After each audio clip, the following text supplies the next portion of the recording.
Essa foi uma das séries que tive o prazer de acompanhar aos poucos, e em cada madrugada a curiosidade para saber o que aconteceria no próximo capítulo era inquietante. A série foi postada originalmente no Reddit por um usuário intitulado de Mil Vultures. A série é conhecida como Pen Pal. A série foi sendo traduzida aos poucos por alguns blogs na época. Enfim, no blog Mortalha está disponível o texto completo, a série em apenas uma postagem. A série originou um livro do mesmo título, Pen Pal. Os créditos da tradução desta série fica com a Frances Divina, a ex-administradora do blog Creepypasta Brasil, ao qual eu acompanhava a série na época. Peço desculpas antecipadamente para alguns erros de ortografia nos textos, porém nada que atrapalhe a leitura ou o ouvinte. Essa foi a melhor série que já li na web em formato de creepypasta. Me proporcionou uma ótima experiência e espero que aconteça o mesmo com vocês. O suspense que envolve a leitura é de praxe. Por isso, recomendo que use fones de ouvido e preste atenção. Parte 4. Mapas. Houve um comentário no último post que me fez lembrar de um evento da minha infância que sempre levei como esquisito, mas nunca tinha considerado ser relacionado com nenhuma dessas histórias. Agora, sei que é. É engraçado como a memória funciona. Os detalhes podem estar todos presentes em sua mente, entretanto, todos desalinhados e dispersos, e, em seguida, um único pensamento consegue colocá-los todos de volta quase que instantaneamente. Nunca pensei muito nesses eventos, pois estava me focando nos detalhes errados. Voltei para a casa de minha mãe e dei uma olhada nos meus antigos trabalhos escolares de quando era criança, procurando por algo que achava ser importante. Não consegui encontrar, mas continuei procurando. Novamente, desculpe-me pelo comprimento. Os bairros dentro de cidades antigas não foram planejados com o pensamento de que a população cresceria exponencialmente e que teriam de ser acomodados. O estilo das estradas são geralmente originadas em resposta às restrições geográficas e à necessidade de conectar pontos econômicos de suma importância. Uma vez que as estradas de conexão são estabelecidas, novos negócios e estradas são posicionadas estrategicamente junto do esqueleto já existente e, eventualmente, as ruas esculpidas em terra são imortalizadas com asfalto, deixando apenas um pequeno espaço para modificações, adições e alterações, mas nunca há mudanças drásticas. Dito isso, o bairro da minha infância deve ter sido antigo. Se linhas retas são como o corvo voa, então meu bairro deve ter sido construído baseado no andar de uma cobra. As primeiras casas devem ter sido construídas em volta do lago, e gradualmente a área habitável aumentou à medida que novas extensões foram construídas longe dos caminhos originais. Mas essas extensões acabavam abruptamente em um ponto ou outro. Havia apenas uma entrada e saída para todo o bairro. Muitas dessas extensões eram limitadas por algo que eu chamava de trincheira. A maioria das primeiras casas tinham enormes jardins, mas alguns destes terrenos acabaram por serem divididos, deixando os proprietários com limites cada vez menores. Uma vista aérea do meu bairro daria a impressão de que uma lula enorme havia morrido na floresta e algum empresário aventureiro encontrou o cadáver e começou a construir as ruas por cima de seus tentáculos, e depois foi embora, e deixou que o tempo, a ganância e o desespero dividisse a terra entre os proprietários numa tentativa constrangedora de proporção áurea. Da minha varanda podia se ver as casas antigas que cercavam o lago, mas a da senhorita Meg era a minha favorita. Ela tinha, pelo menos pelo que eu lembro, uns 80 anos, mas apesar disso ela era uma das pessoas mais amigáveis que já conheci. Ela tinha cabelos brancos que usava em cachos soltos e sempre usava vestidos claros com estampa floral.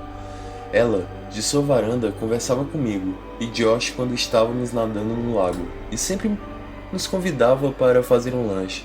Dizia ser solitária, pois seu marido, Tom, sempre estava fora por causa do trabalho, mas mesmo assim, Josh e eu sempre recusávamos os convites dela porque, por mais legal que a senhora Meg era, tinha algo esquisito sobre ela.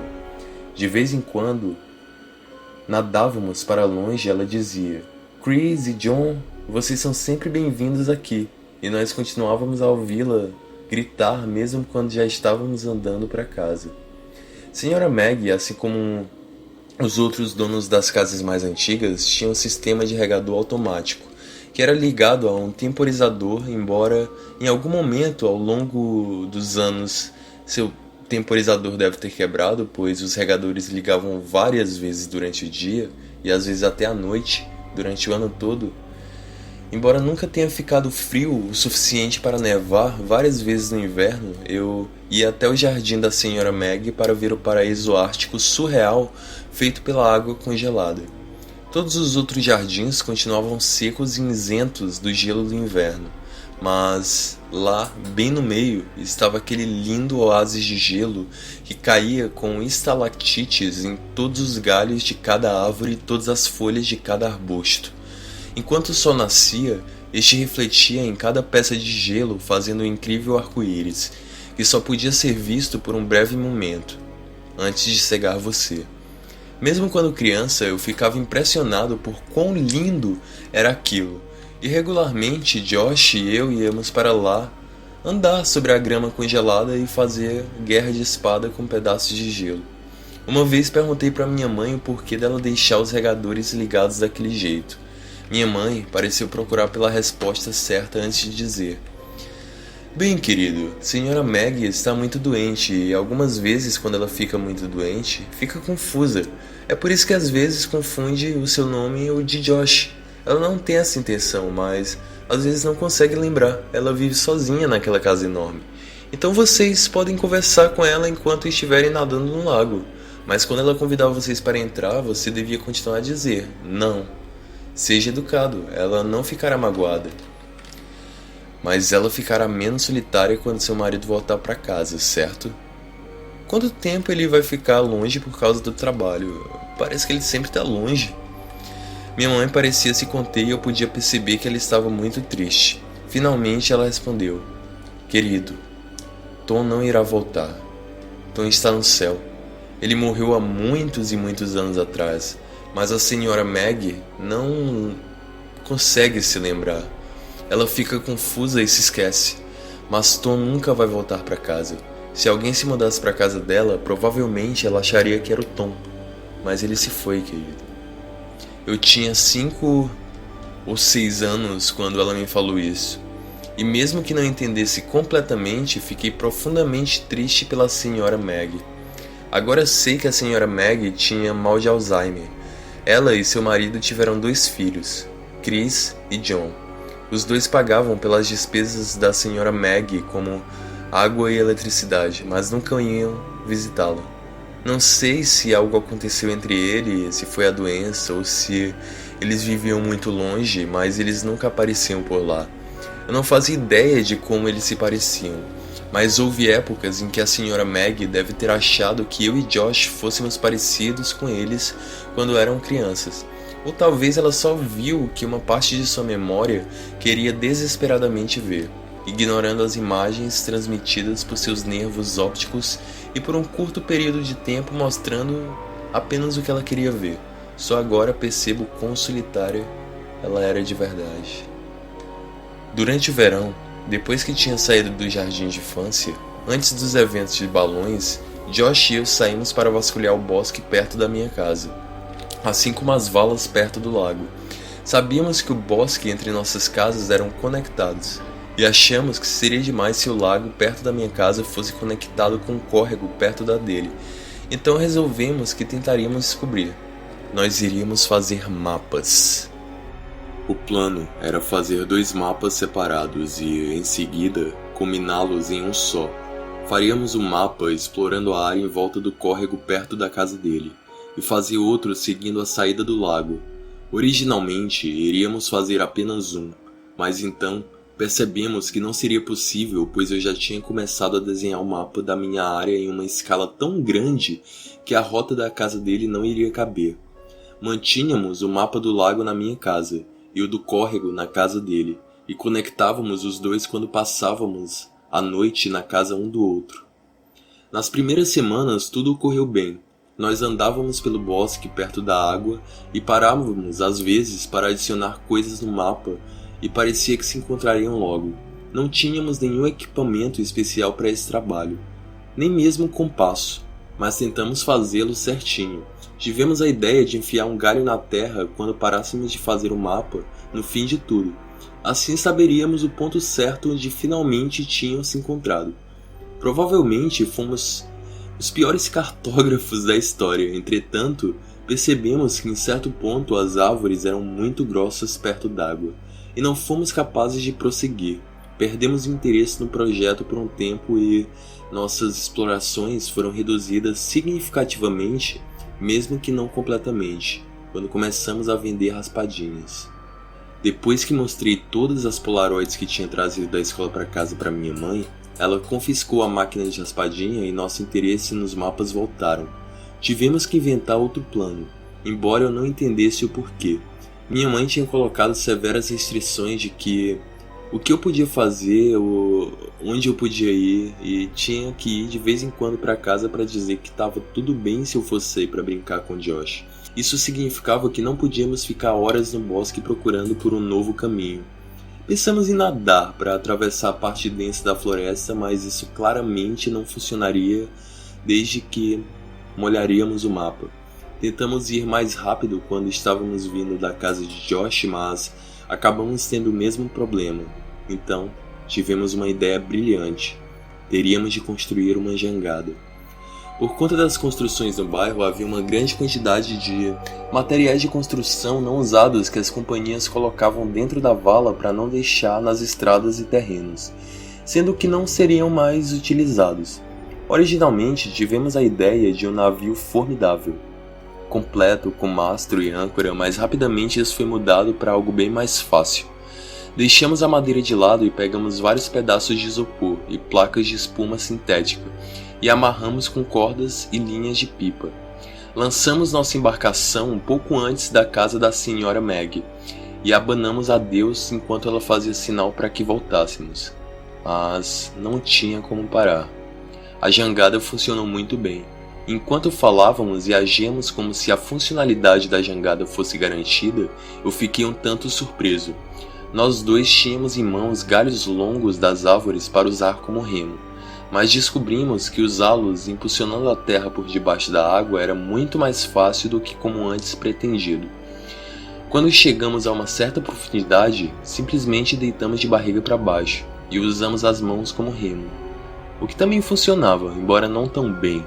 Da primeira vez que fizemos isso, eu lembro de pensar que, se alguém visse isso de longe, parecia um cara muito gordo com braços muito finos nadando. Na verdade, tivemos que fazer várias viagens para chegar com a jangada até a marca mais distante que já tínhamos feito antes. Depois de ter a ideia de marcar o chão com um galho, planejávamos ir até a marcação e, então, o mais cuidadosamente possível, mapear nosso curso. Isso significava que o obstáculo estava um pouco distante, então para navegar pelas redondezas da minha casa até o bloqueio do bosque, estava levando mais tempo que o esperado. Navegávamos um pouco e aportávamos a jangada para, na próxima vez, chegar a pé pelo bosque um pouco mais longe. Continuamos a fazer isso até o início do ano letivo, primeiro ano do fundamental.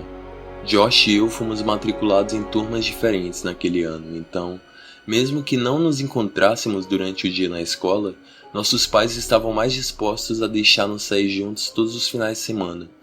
Além do mais, o pai de Josh estava trabalhando em um projeto que faria com que trabalhasse nos finais de semana e a mãe dele ficava de plantão, o que significava que sábado e domingo ele sempre quase estava na minha casa. Devíamos estar fazendo um belíssimo progresso, Mas quando chegamos ao impasse e tivemos a oportunidade de explorar o lugar, não conseguimos achar um lugar para ancorar. As árvores eram simplesmente grossas demais e a água tinha corroído a terra de tal jeito que em certo ponto havia uma elevação de mais de meio metro que expunha as raízes torcidas e úmidas das árvores logo acima. Tínhamos de voltar todas as vezes e deixar a jangada no mesmo lugar que nos tinha feito construí-la, em primeiro lugar. Pior ainda, o inverno tinha chegado, então não tínhamos justificativa para sair de casa com nossas roupas de banho. Estávamos chegando em lugar nenhum. Sempre tínhamos que voltar para casa antes de fazer uma distância maior.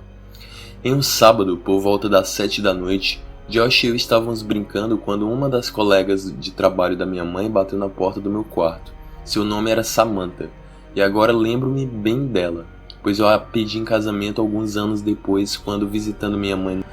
Minha mãe me disse que teria de ir no trabalho dar um jeito em um problema que tinha surgido e que voltaria em mais ou menos 2 horas. O carro estava no conserto, então ela pegaria uma carona com Samantha, mas deduzi que o problema era na verdade culpa de Samantha, e que descortir no carro levaria 2 horas. Ela disse que sob nenhuma circunstância deveríamos sair de casa ou abrir a porta para alguém, e estava explicando que iria ligar de hora em hora para ter certeza que estávamos em casa. Mas nem terminou a sentença, pois lembrou que nosso telefone tinha sido cortado por causa dos atrasos no pagamento. Foi por isso que Samantha chegou sem aviso prévio. Ela olhou bem no fundo dos meus olhos enquanto fechava a porta e disse: "Não saia daqui." Essa era a nossa chance. Vimos as duas saindo de carro pela rua torta, e assim que o carro sumiu de vista, corremos para o meu quarto. Peguei minha mochila enquanto Josh pegava o mapa. "Você tem uma lanterna?" Josh perguntou. "Não, mas só voltaremos antes do escurecer." Eu estava pensando... Só para prevenir, devíamos levar uma. Minha mãe tem uma, mas... eu não sei onde ela guarda. Peraí. Corri até o meu armário e peguei uma caixa da prateleira de cima. "Você tem uma lanterna aí?" Ele perguntou. Não, exatamente." Abri a caixa e mostrei 3 sinalizadores que tinha pego da pilha que minha mãe tinha acumulado para o dia 4 de julho do verão passado, junto com o isqueiro que tinha roubado dela alguns meses antes atrás. Isso nos garantia luz. Se precisássemos, voltaríamos antes de anoitecer. Isso foi alguns meses antes de eu começar a temer o bosque durante a noite. Então, não era o medo que motivava nossa procura por luz, só praticidade. Jogamos tudo dentro da mochila e saímos pela porta de trás, deixando-a fechada para que caixas não saíssem. Tínhamos 1 hora e 15 minutos. Corremos pelo bosque o mais rápido possível e chegamos na jangada em 15 minutos. Estávamos com nossas roupas de banho por baixo das roupas normais, então tiramos a camiseta e as calças e deixamos em 2 pilhas separadas na beira do lago. Desamarramos a jangada da árvore. Pegamos nossos galhos, remos e saímos. Tentamos nos mover rapidamente para ultrapassar o ponto que continha o nosso mapa de continuar, sendo que não tínhamos tempo de ficar observando a vista. Sabíamos que éramos mais lentos na água do que em terra, e que ficaríamos na jangada por um tempo, sendo que o bosque era muito cheio de árvores e que ficaria impossível de atravessar e não haveria lugar para ancorar por perto. Nós teríamos de navegar de volta ao ponto de origem mesmo se encontrássemos algum lugar mais à frente para ancorar.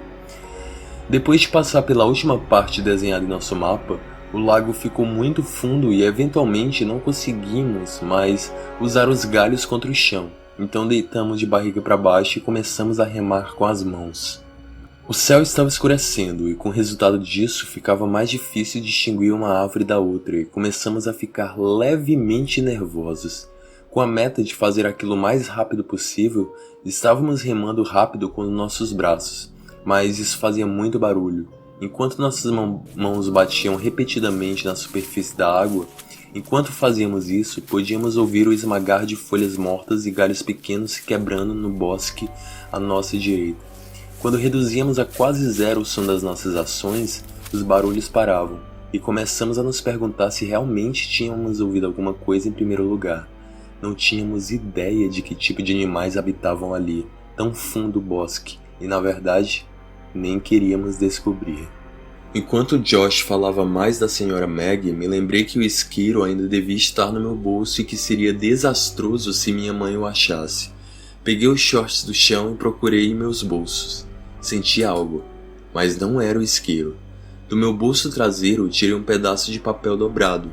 Meu coração deu um pulo. O mapa? Pensei.